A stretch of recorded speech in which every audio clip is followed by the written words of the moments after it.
Om Namo Bhagavate Vasudevaya. Om Namo Bhagavate Vasudevaya. Om Namo Bhagavate Vasudevaya.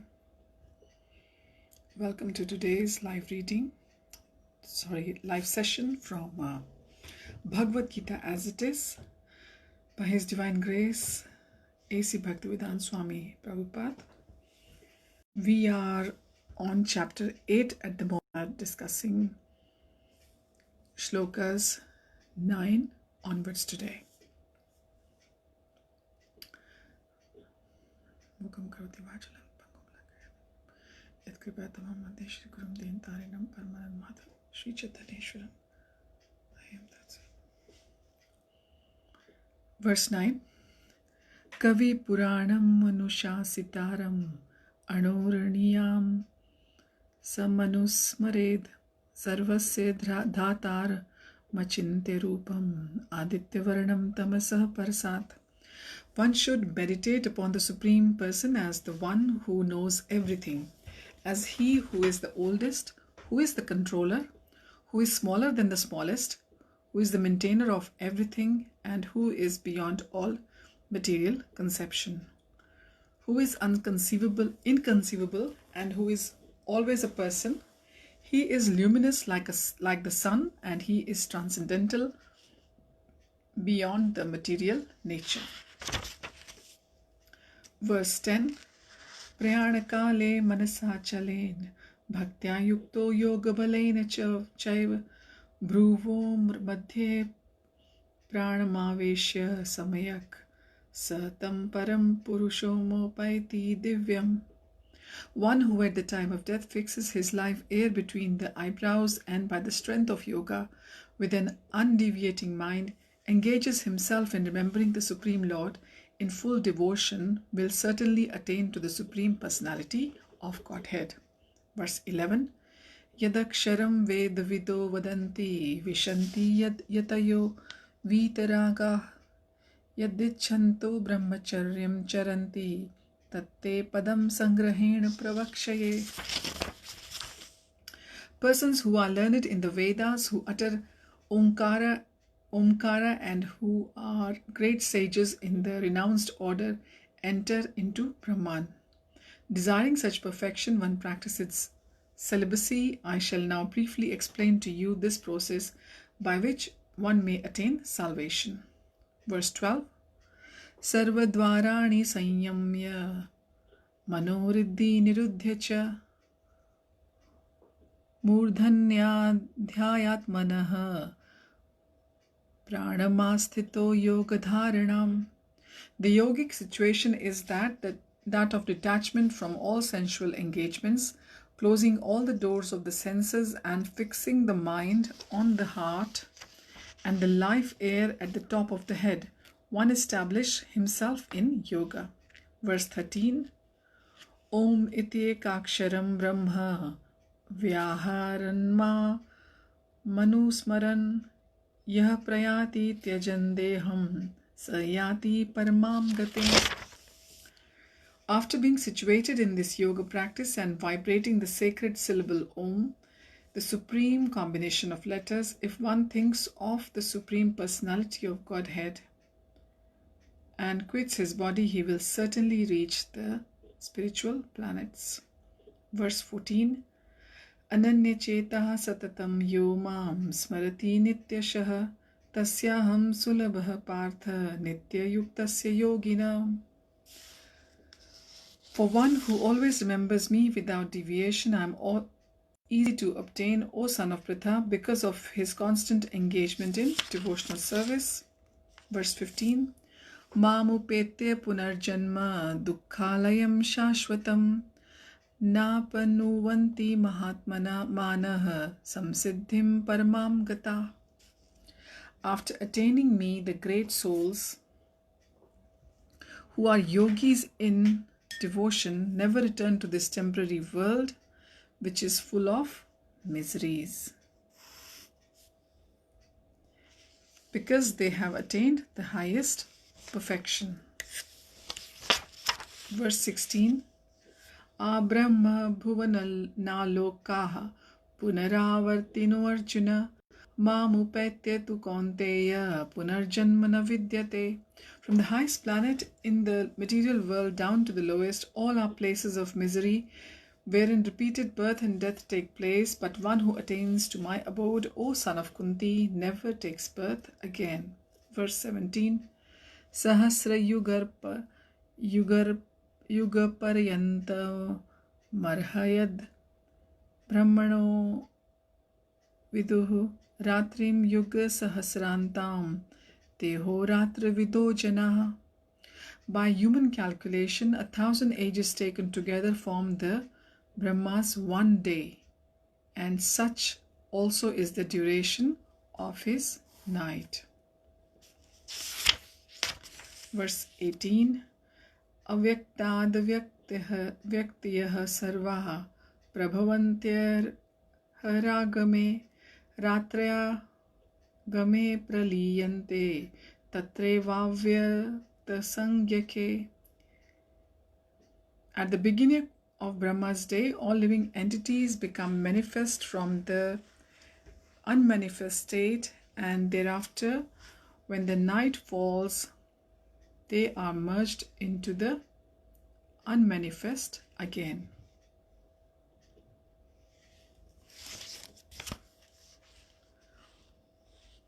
So from 9th verse onwards, it's basically the chapter title itself, Attaining the Supreme. So Krishna is going to describe to Arjun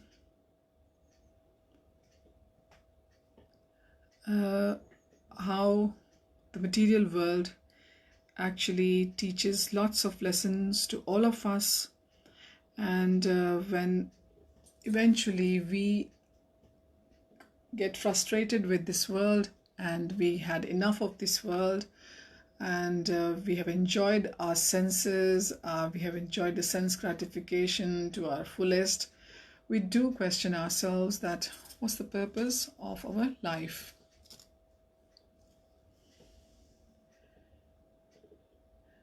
And when the question arises about the spirituality, then the quest for the real purpose begins. And the spiritual life is also not bed of roses. Like everything else, you have to work hard at it, you have to be disciplined at it, you have to follow a lot of self-discipline, and there are many types of ways to through which the people who come to spirituality and they follow different paths of spirituality to in their journey towards the absolute truth.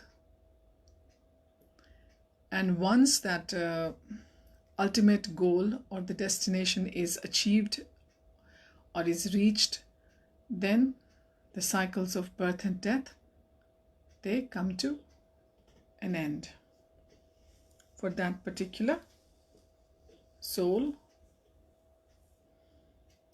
or in material life, as we say, the person, so, or the Jivatma, as in Bhagavad Gita we use this term. So in verse 9, Krishna says that one should meditate upon Supreme Lord as the one who knows everything. And he is the oldest, he is the Adipurush, he is the controller, he is smallest than the smallest, and he is the maintainer of everything. He is beyond any kind of material conception. He is inconceivable. And he is always a person. Not unlike the jivas of this world, they are only persons until they have the consciousness. And that Supreme Person is shining like the sun. And he's always transcendental, he's beyond the material nature. So this is how we should be thinking about the Supreme Person Prabhupada says this is what is explained in this verse. And this is how we should meditate upon the Lord. He is not impersonal. He is a person. He is not void. He has got form. He's got qualities. He's got opulences. He's got a name, Krishna.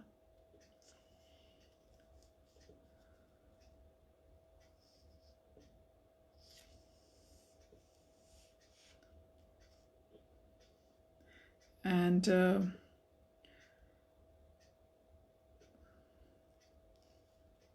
Lord knows the past, the present, and the future.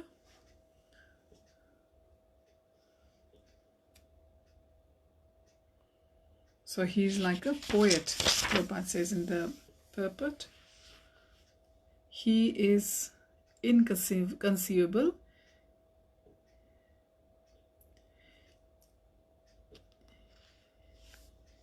His energy is beyond our conception of thinking. For the word inconceivable, there's a word achintya. So nobody can argue this point. Achintya means that he is beyond this material world, as explained by Prabhupada in the purport. Any kind of speculation or logics, they cannot touch him.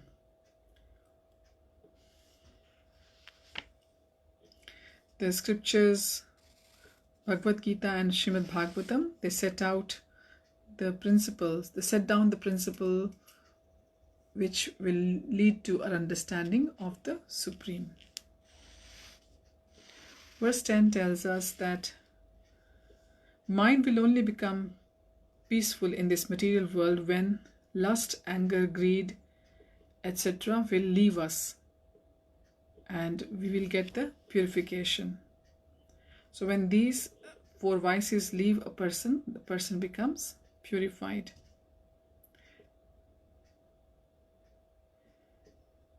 Everyone is very much anxious to achieve materially more and more in this life. We should also have spiritual anxiety also side by side, that we should be actually very much anxious to serve the Lord. So in verse 10, Bhagavan says that at the final hour, when you are separating from the body, your conscience yourself is moving away. At that time, when one is able to fix their life air between the eyebrows, that is possible if one has practiced some kind of yoga, some kind of meditation, done the mantra meditation previously, then it will be possible. And then with the one pointed mind, one is able to remember Bhagwan at that time in full devotion, then that person will definitely attain the Supreme Personality of Godhead. That is said by Bhagwan in verse 10, chapter 8.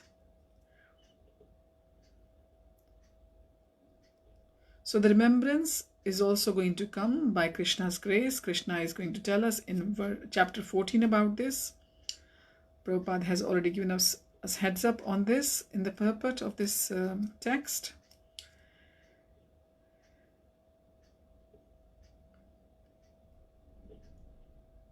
So if we have done some kind of meditation in our life, mantra meditation or some kind of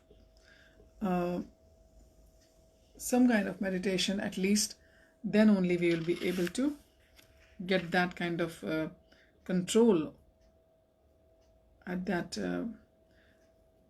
very trying moment. In verse 11, Krishna says that the persons who are learned in the Vedas, who utter the Omkar, and who are great sages in the renounced order, enter into Brahman. Desiring such perfection, one practices celibacy. I shall now briefly explain to you this process by which one may attain salvation. So Bhagwan is going to explain the process, how is the process of attaining the salvation is possible. As in the previous verse, Bhagwan says about practicing the Sat Chakra Yoga, that is placing the life here between the eyebrows. And Bhagwan explains it more thoroughly in this verse number 11, that by uttering the syllable Omkara, this is the Akshar, Omkar, it is identical with the Brahman. This word or the sound Omkar also signifies the Brahman. Brahman is the impersonal aspect of Bhagwan. It is just the light coming from the form of Bhagwan. By just doing some renounced sages, Prabhupada is telling us, they enter into the impersonal feature, the light feature of Brahman. Some sages, they achieve that. And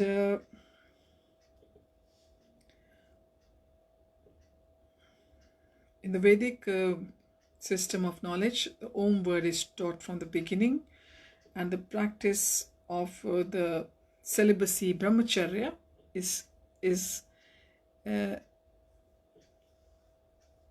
not something which is possible for everyone in this world we are at the moment.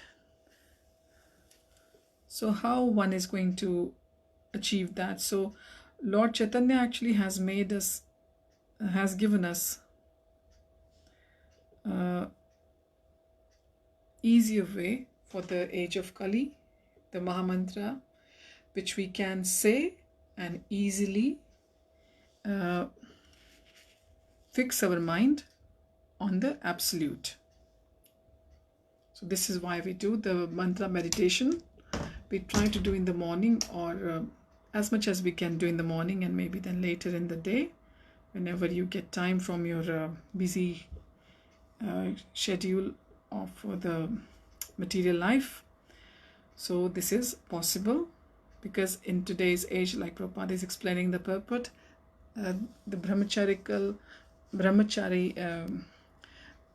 principles are not taught in any particular institutions. And in verse 12, Prabhupada says that the yogic situation is actually of detachment from all sensual engagements. So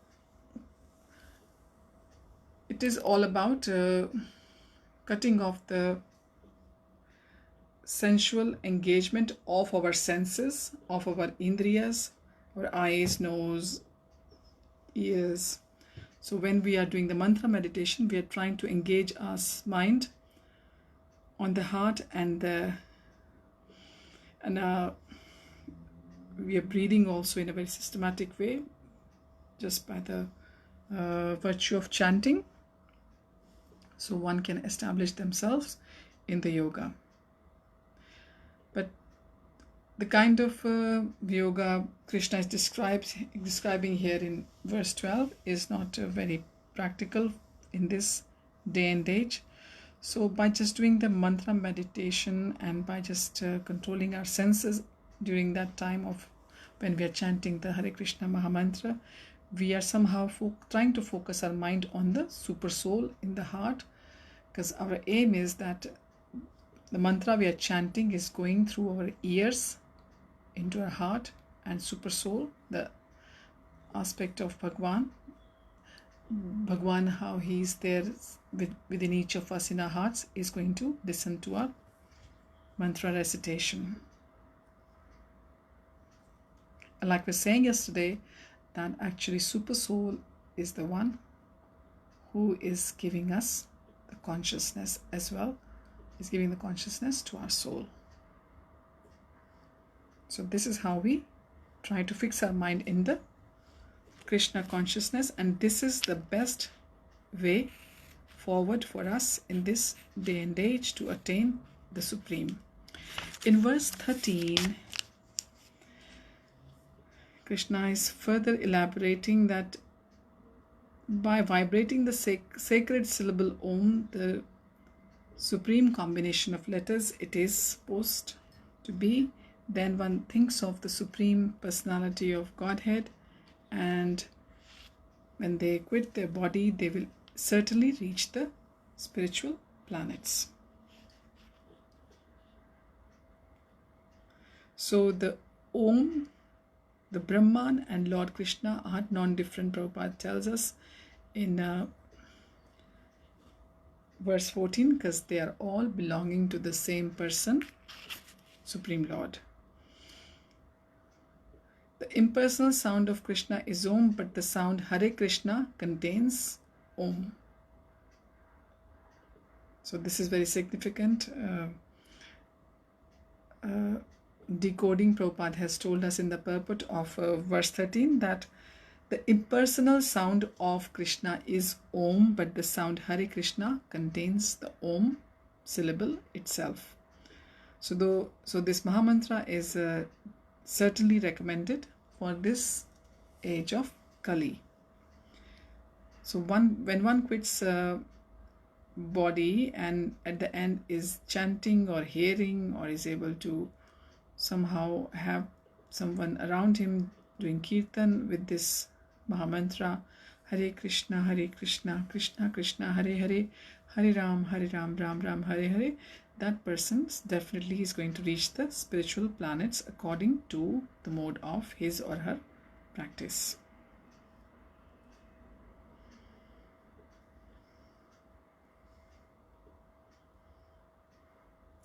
And if one is not able to reach the topmost planet, Krishna Lok, there are other planets, Vaikuntha, where one is going to reach,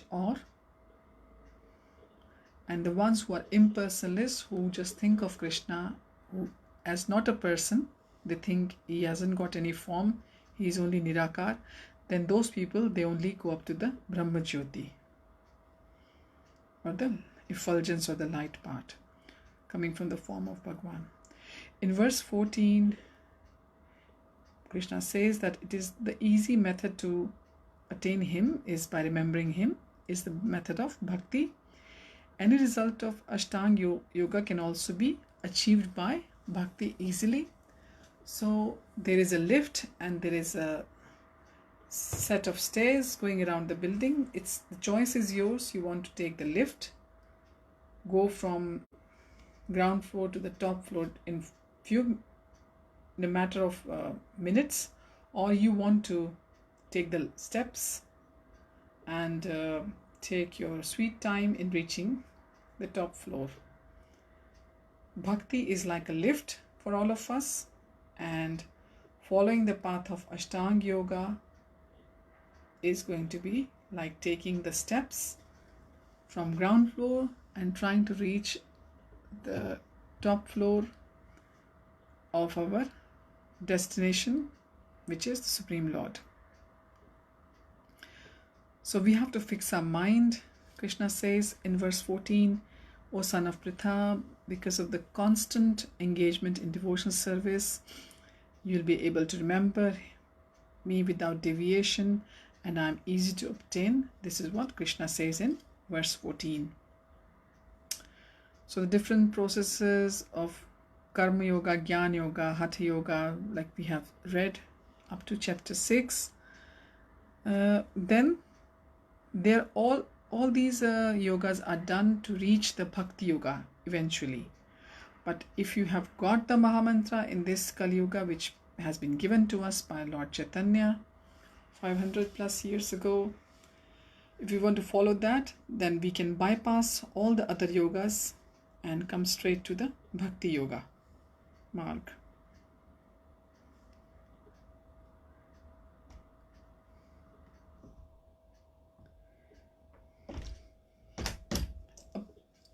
Prabhupada has repeated this again and again for us, that a pure yogi desires for the service of the Lord. He or she is not even looking for any kind of liberation or freedom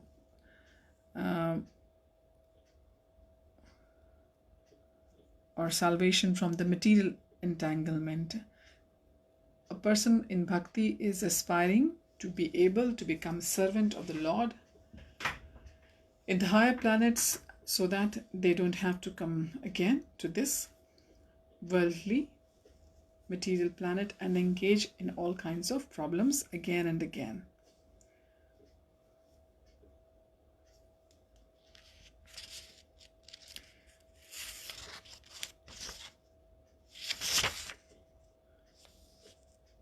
And the qualification, as Prabhupada tells again and again to us, is just performing the devotional service to the Lord.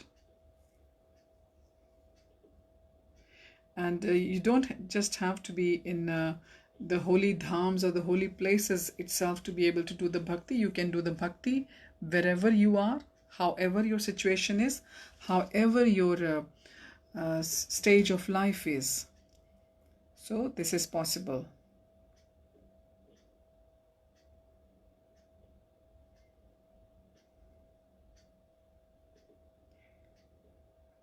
We have to do it regularly, always and every day. That is the caveat, we can say. That is the requirement. That is some kind of clause which has been given, that bhakti has to be done every day. Like we eat every day, we rest every day, and we do our other duties as well. So in the same way, bhakti has to be performed, devotional service has to be performed every day.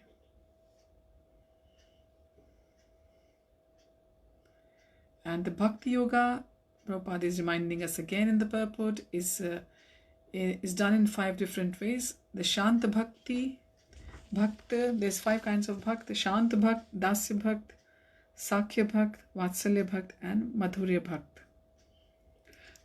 Shant Bhakti is the devotional service in neutrality. Dasya Bhakti is in the devotional service as a servant. Sakhya Bhakti as a friend. Vatsalya Bhakti as a parent. Madhurya Bhakti as a conjugal lover. So in any of these way, a pure devotee is always engaged in the service of the Lord.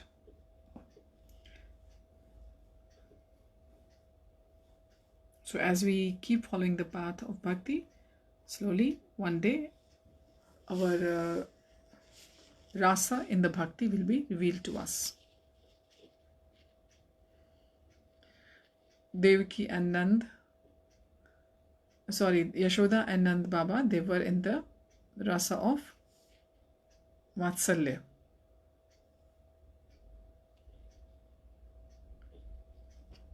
In verse 15, description of material world is given. The famous line which is repeated again and again when we hear the lectures on these on the scriptures, we are told that this verse is quoted, Dukhalayam Ashashvatam. It is a place of misery, this world, the material world, and it is temporary. So, but Bhagwan is assuring in this verse 15 that after attaining me, the great souls who are yogis in devotion or bhakti never return to this temporary world which is full of miseries, because they have attained the highest perfection. So somehow if one is not able to get that highest mark and achieve the perfection, then also that person is going to get closer to Krishna, because the bhakti is never lost. Or if they have to come back into this world, they can continue their bhakti from where they had left. Their spiritual account is going to carry on in their next life.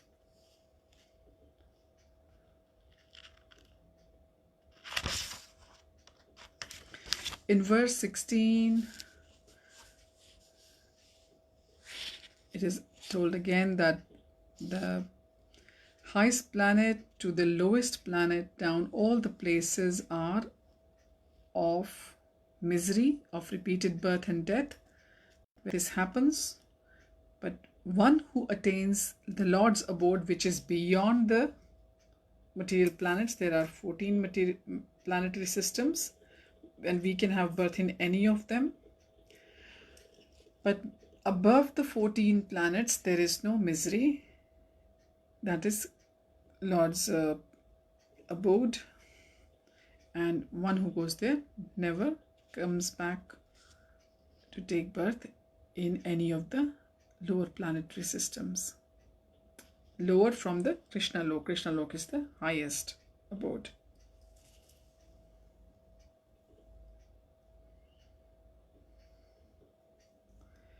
Brahmana sahate sarve samprapte pratish sanchare parasyante krita manaha pravishanti paramness are all transferred to the spiritual universe and to the specific spiritual planets according to their desires. So Krishna gives us all the next stage for our soul's journey according to our desires.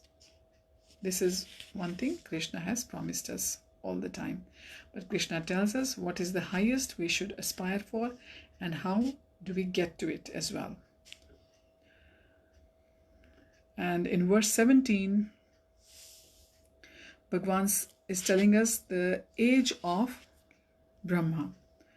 By human calculation, Bhagavan says 1,000 ages taken together form the duration of Brahma's one day. So one age comprises of 4 yugas: Satyug, Treta Yuga, Dwapar and Kali Yuga. And those 4 times 1,000, that is the age of Brahma's one day. That is how long it is. And the same length is that of Brahma's night. So when this Srishti is going on, that still the Brahma's day is being carried forward. And just to remind us, Prabhupada tells us in the purport that that a kalpa is a day of Brahma, and one day of Brahma consists of 1,000 cycles of 4 yugas. Like we just said, the Satya, Treta, Dwapar and Kali. Satya is full of virtue, wisdom and religion. That is the hallmark of the Satya Yuga. And there's no ignorance in that yuga, and it lasts for 1,728,000 years. And the Treta Yuga, little bit of vice is introduced, a little bit of adharma comes in, and that yuga is exactly 1,296,000 years. And the next yuga, the Dwapar, there is even more decline in virtue and religion, and the vice increases, and its span is 864,000 years. And finally the Kali Yuga, the one which we are experiencing now, which we are living in, which is just over 5,000 years plus now. There's all kinds of hypocrisy, religion, and there's hardly any true virtue. And this yuga lasts for 432,000 years. In Kali Yuga, by the end of the Kali Yuga, the vice or the bad will be so much that the yuga will have to come to an end, and God will have to terminate it. That happens when the Kalki avatar comes. Lord comes himself as a demon, and he does that. He will save the devotees, and then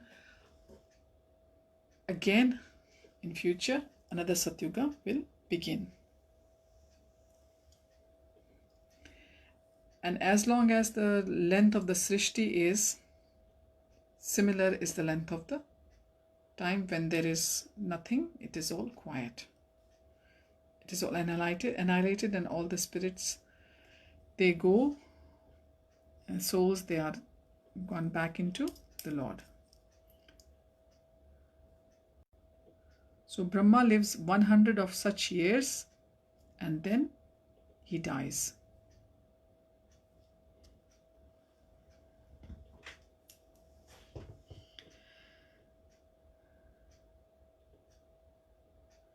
To us, Brahma's life might seem like a massive, very, very long life, Prabhupada says, but in the terms of the eternal time, it is just like a flash light. So by the Earth's calculations, Brahma's life is 311 trillion and 40 billion Earth years. So after explaining to us the lifespan of Brahma, Krishna tells us in verse 18 that at the beginning of the Brahma's day, all living entities, they become manifest from the unmanifest state. That's from the sleeping state they become awake. And thereafter, when the night falls, Brahma's night comes, the living entities, they are again merged into the unmanifest or the sleeping state again. So we have discussed up to verse 18 today in Attaining the Supreme, and we will carry on from verse 19 next time. Thank you for joining. Wish you all a very nice day ahead. Hariam Tat Sat and Hare Krishna.